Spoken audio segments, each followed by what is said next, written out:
नेता टाइप आधा काम मत करो, सब्सक्राइब के साथ साथ बेल आइकॉन भी दबाओ।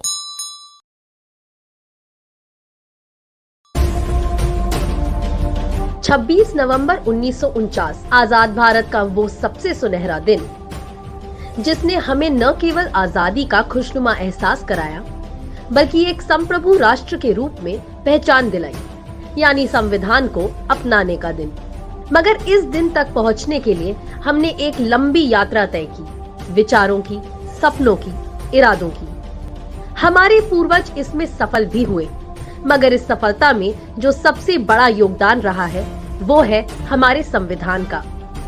We, the people of India, have solemnly resolved to constitute India into a sovereign democratic republic and to secure to all its citizens justice, social, economic, political, and equality of status and opportunity, and to promote among them all fraternity, assuring the dignity of the individual and the unity of the nation.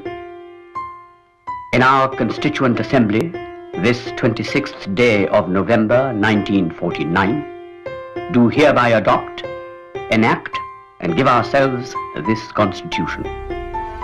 भारतीय संविधान की ये यात्रा शुरू हुई 31 दिसंबर 1929 की रात को कांग्रेस के लाहौर अधिवेशन में, जहां पंडित नेहरू की अध्यक्षता में 26 जनवरी 1930 को पूर्ण स्वराज दिवस के रूप में मनाने का संकल्प लिया गया। उसके बाद आगे चलकर 1934 में संविधान सभा बनाने की मांग की गई और कांग्रेस के भारी दबाव के बाद 1940 में अंग्रेज हुकूमत ने भारतीयों की संविधान सभा बनाने की मांग को स्वीकार कर लिया।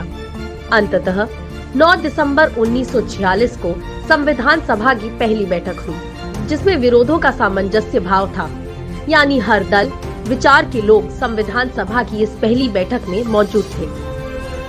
मगर इस सफर की यात्रा अभी जारी है, अभी संविधान की यात्रा जारी है, अभी बाबा साहेब का किस्सा बाकी है। तो मिलते हैं इस सफर के अगले पड़ाव पर। जय हिंद।